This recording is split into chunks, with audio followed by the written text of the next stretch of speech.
Wong sok suci itu paling bahaya dalam sejarah. Ngeling-eling santri sing khusuk-khusuk. Mulane mboten iki sejarah. Mulane Kiai Memun, Kiai ngalim rata-rata gedeng santri khusuk dalam hal sejarah. Akhirnya ono kelompok sing sok khusuk, yaiku moh tukaran, ya moh partai, moh kelompok-kelompokan. Ngerasa bener dhewe iku disebut kelompok Khawarij. Wong Khawarij itu darani dosa gedhe murtad saking khusuke. Ora ana dosa cilik, kabeh dosa iku gedhe. Mergo dosa iku bentuk pelanggaran terhadap Allah Subhanahu wa taala. Wes entek khusuk wong Khawarij. Ora ana wong khusuk dalam sejarah kaya wong Khawarij. Tapi saking khusuke duwe akibat Ali yo darani salah, Muawiyah yo darani salah. Ya kaya wong saiki. PKB darani salah, PKNU darani salah, NU darani salah, Muhammadiyah darani salah. Dekne mau klunak-klunak ning kamar ora tau gawe madrasah, ya ora tau mulang ngaji. Paham nggih? Ya ora tau dadani umat, mau pertuntang-pertuntung. Iku Khawarij, ngene jenenge apa? Khawarij.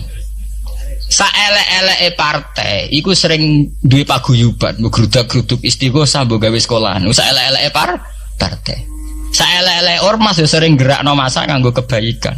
Tapi sak soleh-soleh wong dhewean paling klunak-kluk. No.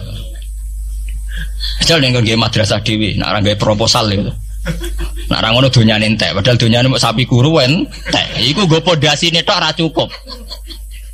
Nggo pondasine tok mboten apa? Cukup. Wis wong soleh paling apik sak donya, umpama niat gawe masjid lho. Ndadekno pondasine tok tapak gretok ora ngarah cukup. Ada sing rapati sholat lewat partai proposal sana sini masjidnya jadi mewah boko duit subhat boko haram abang boko hijau bos. Akhirnya wong Khawarij gawe satu kelompok sing ngalalno darai Ali yang ngalalno darai Muawiyah. Akhirnya matek dipateni wong Khawarij sampai sekarang. Para teroris, para bom bunuh diri itu rata-rata berangkat dari orang yang sudah anti sama kepartaian, anti sama golongan, merasa suci sendiri, kemudian banyak terjadi bom bunuh diri dan sebagainya. Itu sejarahnya panjang. Memang samu gampang tapi urip ya. Sebab itu semenjak itu sudah ulama-ulama itu tidak senang sama orang yang merasa sok suci sendiri, benar.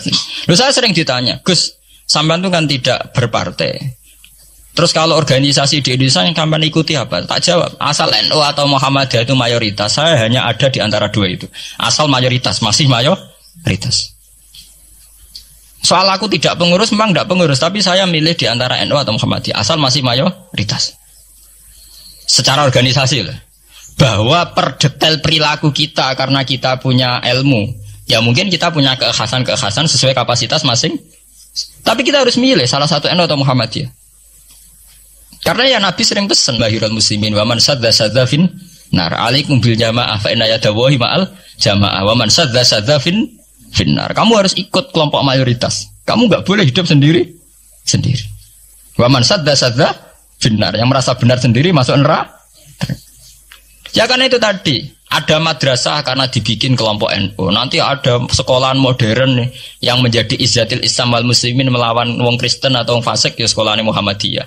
Ngerono madrasah, ono turutan, ono agar penceng, jasane wong ono sekolahan sing iso bersaing mbek non muslim wae Muhammadiyah. Ya itu saja kita. Karena kalau tidak direduksi begini, kita akan ikut kelompok-kelompok kecil yang merasa benar sendiri. Misalnya kelompok-kelompok yang kecil-kecil sing aneh-aneh. Itu kan mereka lebih orisinil. Tapi saat orisinil kelompok kecil tuh luwih ngeri. Misalnya kayak kemarin ada kelompok An-Nazir. An-Nazir mungkin dia bisa ngepas no dawe Nabi yang sing rambutnya diping nih loh, sing tenggene japos bodone beda mek bodo kita. Saya tuh pernah melihat di Metro, ini cerita intelektual, pernah lihat di Metro wawancaranya ketua Jamaah An-Nazir. Itu dalam banyak hal memang mereka ingin memiripkan sama Nabi. Misalnya rambut dipilok diping. Dalam sejarah sampean takok ahli hadis, memang Nabi Sayyidina Umar Bakar tuh rambutnya apa di apa itu disemir. Terus mereka kalau sholat isya itu akhir, katanya Nabi kalau sholat isya sulusul lail dan sebagainya. Tapi apa sisi yang dari itu terus kemudian merasa persis Nabi? Wong Nabi itu macam-macam. Beliau hidup itu berapa tahun? 23 tahun. Semenjak beliau jadi Nabi itu ngalami kenabian pinten 23 tahun. Dan itu punya ikhwal-ikhwal yang rawan ada nasah mansuh. Seperti sekarang di Pondok Indramayu di mana-mana ada satu kelompok yang anggap kehidupan sekarang itu adalah periode Makkiyah. Periode Makkiyah itu satu periode yang dimana sholat cek rapati wajib, zina rapati haram, nyabu rapati. Ya ada kelompok-kelompok di kota-kota begitu. Di kota-kota juga banyak orang yang sama orang zina itu biasa, sama orang nyabu biasa. Mereka sendiri tetap mengharamkan zina, tapi nggak perlu dilawan. Sehingga polemik ketika FPI begitu ada yang mengatakan periode sekarang itu mirip Makkiyah, di mana kemungkaran nggak perlu dilawan, yaitu bil hikmati wal mau'izatil hasanah. Ada orang yang menafsirkan Islam sekarang itu sudah periode Madaniyah, sehingga kemungkaran harus dilawan. Yang kayak FPI itu yang anggap sekarang sudah periode Madaniyah. Lah itu kan artinya begini, semua itu toh mengklaim mirip-mirip niru Kanjeng Nabi. Masalahnya semua itu juga ngeklaim mirip-mirip niru Kanjeng Nabi. Terus kemudian ini cerita Malik ahli sunnah. Kemudian sejarah memanjang. Sausi Ali bin Muawiyah keok, Sayyidina Ali keok di putra Sayyid Husain. Sayyid Husain kon ngakoni pemerintahane Yazid teng Syam. Sayyid Husain boten kersa. Idzan al mautu khairun li. Kalau begitu lebih baik mati. Terus dibantai teng Karbala. Bons. Ketika dibantai di Karbala malah melahirkan trauma lagi. Wong Islam sing model tipikal Sunni tetap melok Yazid. Tipikal Sunni bukan Sunni, tipikal Sunni. Artinya melok Yazid wes ora usah dituntut dendam, malah ra ono bare. Akhirnya gak dendam. Kelompok Syiah iku apa-apaanan, putune Nabi kapundhut kok dingin-dingin saja. Kudu ono revolusi, akhirnya revolusi. Ngelahirno kelompok Syiah kanthi sak mangke. Karena kelompok Syiah itu berangkat dari tragedi Husain, semua penanggalan Syiah mengacu 10 Muharram di tanggal kabudute Sayyid Husain, dan revolusi Syiah selalu mengacu kebangkitan Sayyid Husain. Lah ahli sunnah mulai dulu karena melihat fenomena semua macam-macam wis pokoke kaya wong Indonesia saiki. Tenan mboten derek-derek iku mulai dhisik. Mohon begitu terus sejarah sampai lahirnya sejarah intelektual. Lah sejarah intelektual sejarah paling nakalan. Jadi moh resiko terus ujuk-ujuk dari sejarah intelektual yaitu yang diikuti kados Mbah Hasyim Asy'ari, Mbah Fadl, ulama-ulama. Terus wonten panduan ahli sunnah secara gampang. Artinya secara gampang begini, ahli sunnah itu siapa? Orang yang dalam bermadzhab fikih mengikuti ahadul madzahib al-arba'ah. Orang yang dalam ilmu kalam mengikuti Abu Musa al-Asy'ari atau Abul Hasan al-Maturidi. Orang yang dalam tasawuf mengikuti Imam Junaid, Abul Qasim al-Junaidi atau Syekh Abdul Qadir al-Jilani. Ya begitu. Tapi kan mereka-mereka yang jadi panutan kita kan orang yang baru datang kemarin. Masa sahabat sabarani ahli sunnah? Tabiin, masa tabiin pengikut Abu Musa al-Asy'ari? Dhisik endi tabiin Abu Musa al-Asy'ari? Masa Sayyidina Umar pengikut Imam Syafi'i? Wong dhisik Sayyidina Umar. Nah itu jenenge pembakuan sejarah secara intelektual. Artinya karena mendefinisikan ahli sunnah itu kangelan. Sebabnya ahli sunnah itu wong sing ciri utamane iku Syafi'i atau Maliki atau Hanafi. Dalam akidah anut Asy'ari atau Matu, ya hanya begitu saja. Ya sesuai secara kultural kalau di Indonesia ditarik ahli sunnah sapa ya NU ya Muhammadiyah. Karena Wahabi itu klaim ahli sunnah, sama jangan salah paham. Wahabi sendiri itu menurut konvensi internasional itu masih ahli sunnah. Ya. Dalam seminar-seminar OKI sedunia Wahabi itu masih kategori ahli sunnah. Muhammadiyah termasuk masih kategori ahli sunnah. Tapi kemudian ahli sunnah direduksi lagi. Ahli sunnah iso apa? Sing sarungan ketunan kunak-kunak ya napa? Ahli sunnah. Repot kan? Akhirnya secara global digawe takrif ahli sunnah iku sapa? Sing ora jelas sikape. Lah anak Syiah sing wani Amerika, itu takrif itu berkembang terus. Wah kebetulan Syiah diwakili oleh Iran, mulai dhisik ciri utamane Iran wani Amerika. Enggak dong, Iran nate dipresideni sah Iran. Sah Iran itu Pahlavi bonekane Amerika. Terus digoleng no mbek monarkine Khomeini mbek Ali Syariah. Semenjak itu Iran identik mbek wani Amerika dimulai zaman era revolusi sinten Khomeini. Badhe niku Rafsanjani nggih masih wani Amerika. Terus sama kayak Ahmad bin Nijat nih. Mulai riyen Iran kok di ciri khas sebuah negara yang wani napa? Amerika. Wani tenan Bores pokoknya jadi sejarah. Dene wis duwe sejarah ciri khasnya wani napa? Amerika. Nah, sesuai dadi takrif. Pemerintahan Sunni piye? Sing balane Amerika, adalah Arab Saudi balane Amerika. Lah sing Syiah sing wani. Lah sesuai tarifnya itu ben. Misalnya Amerika runtuh sing kuat Cina.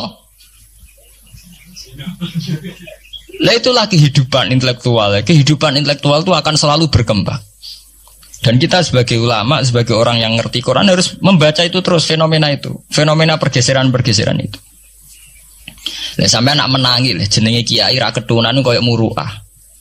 Ya menangi ketika ra ketunan dimulai tradisi PBNU sing tukang kiai desa mesti anak buahe PBNU. Lah genge sing Jakarta ora tau ketunan, kewapok kan. Lah takano Mbah Sakur, jenenge riyen kiai jajar wong wedok UF.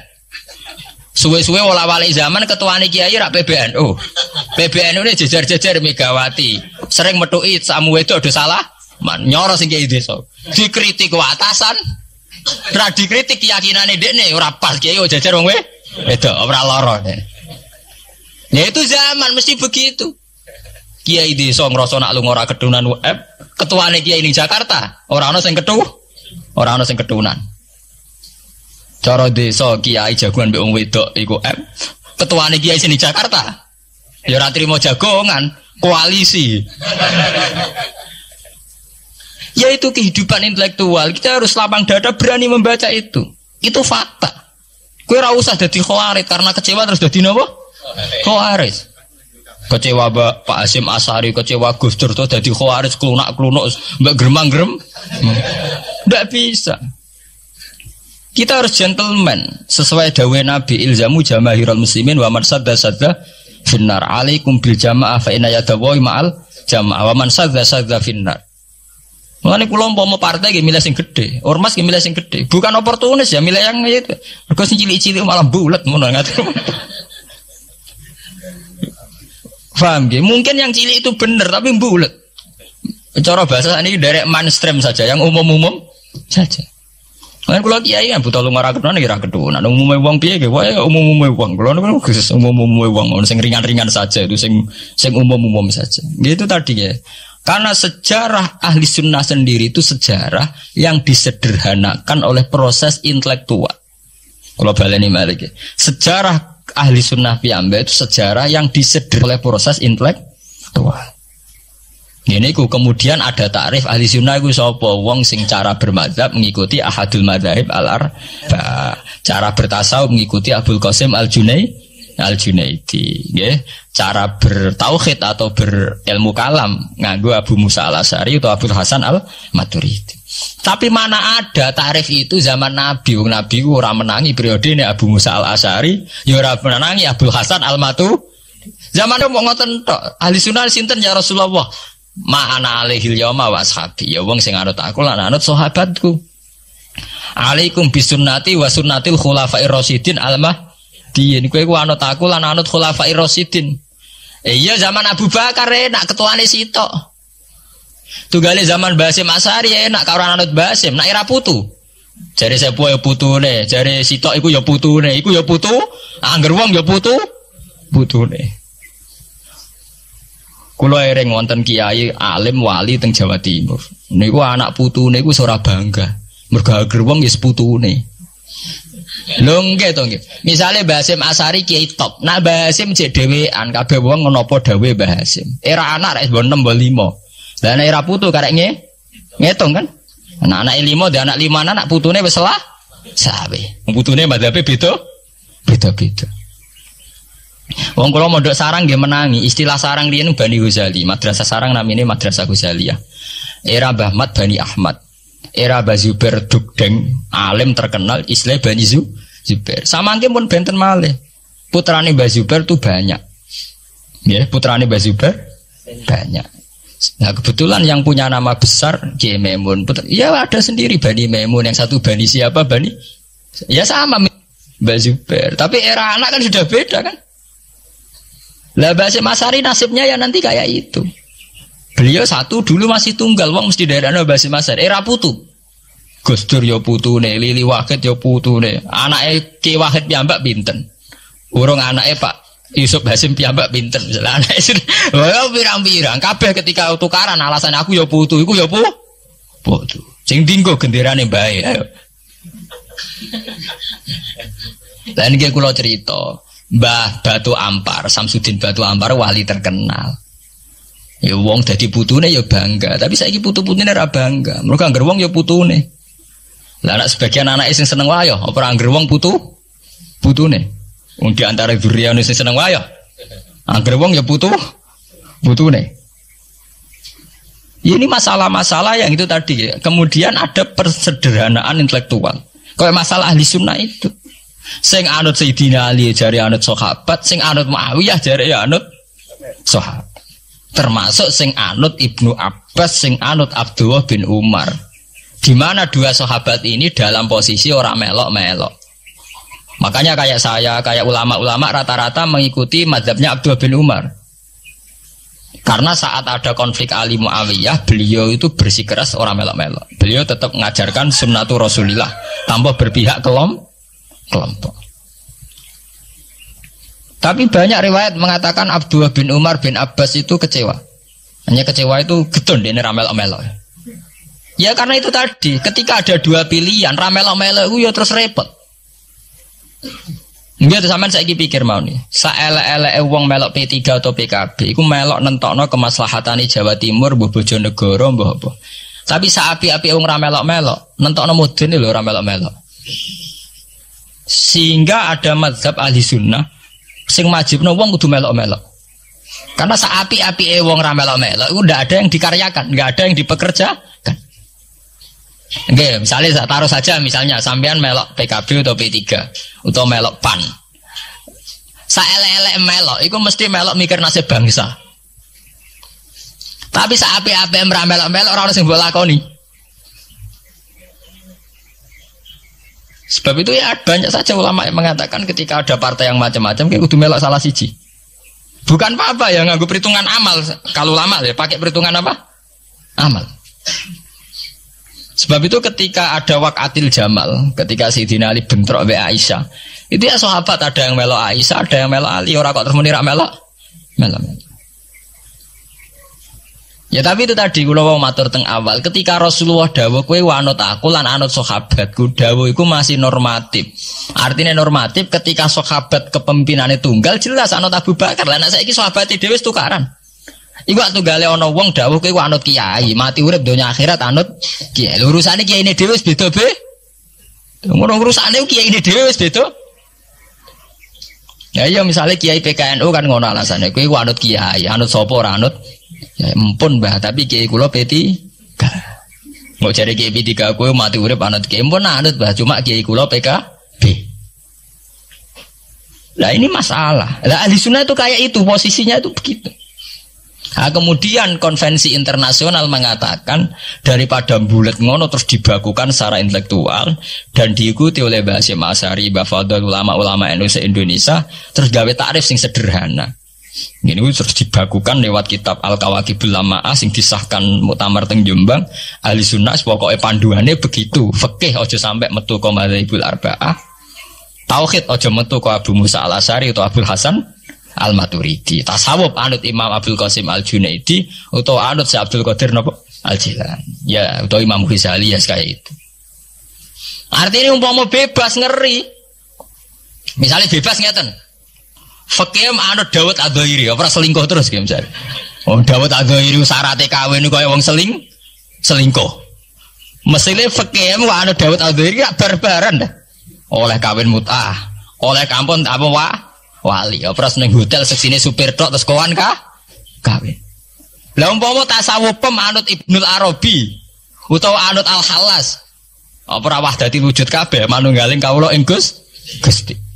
Untuk kita tahu kita tasawufe kon anut Abdul Qasim Al-Junaidi sing kaya umume wong. Beliau sebagai ulama ya mulang ya kumpul wong. Lah munggo tasawufe anut Ibnul Arabi. Apa ora wahdatil wujud utawa anut Husain Al-Khalat apa ora dadi Siti Jenar. Paham ya? Jadi ora gunane dibatasi, nek ora dibatasi liar tenan.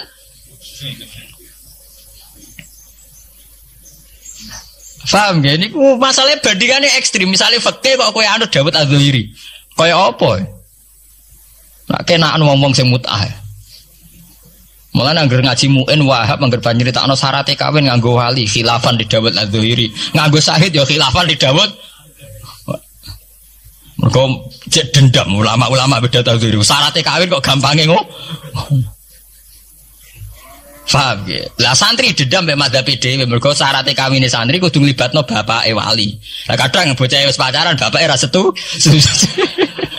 Dadi santri rata-rata nganti-nganti Joko tuwa ya korban madzhab Syafi'i.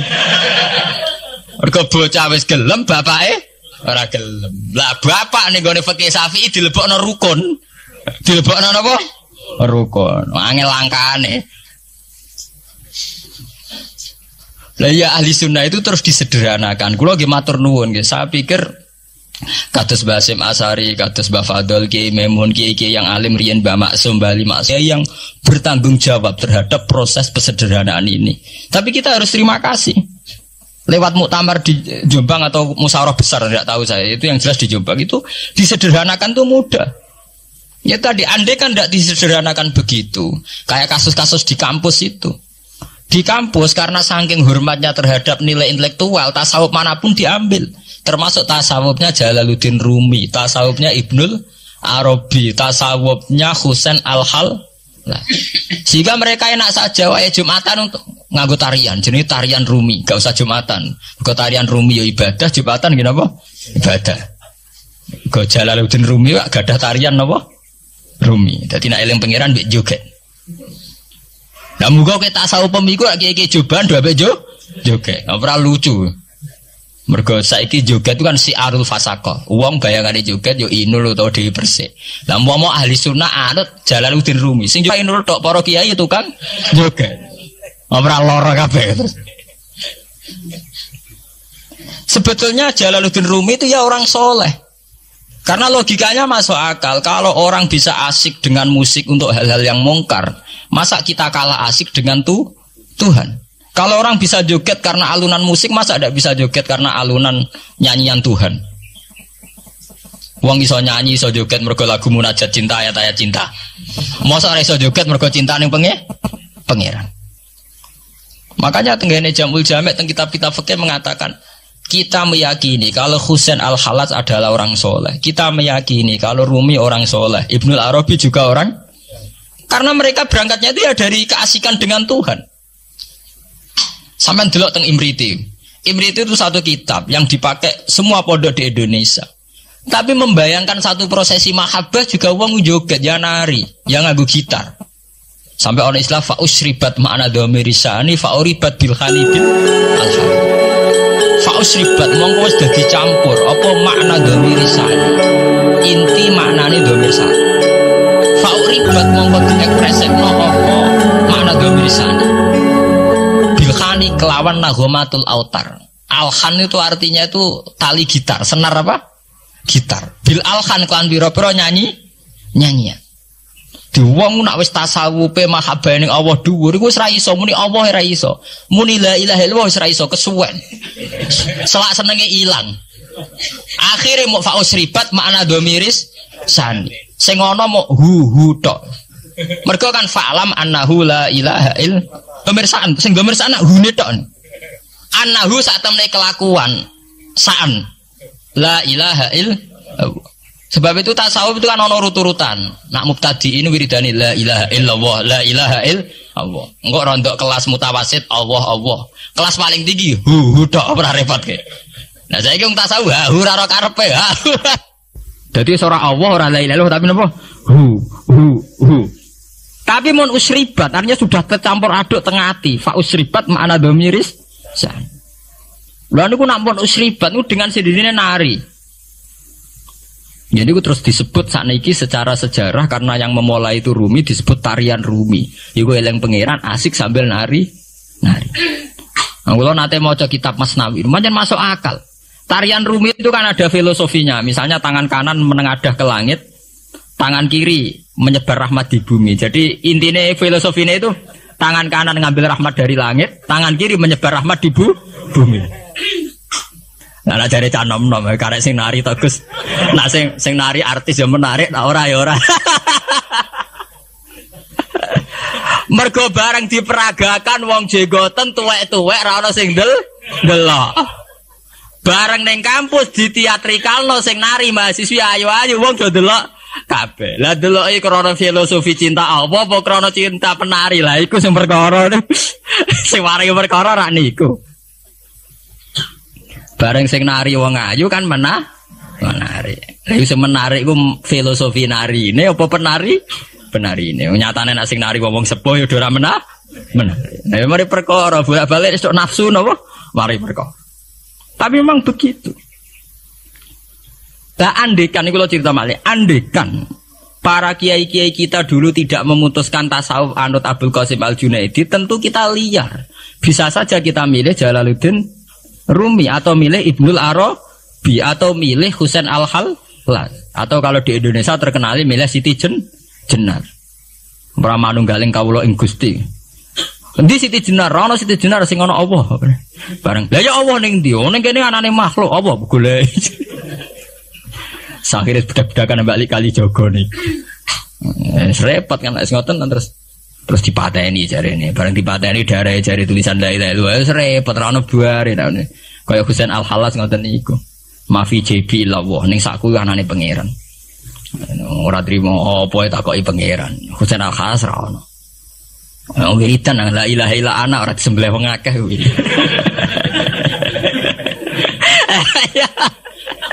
Mari perkara lha dene padha dene.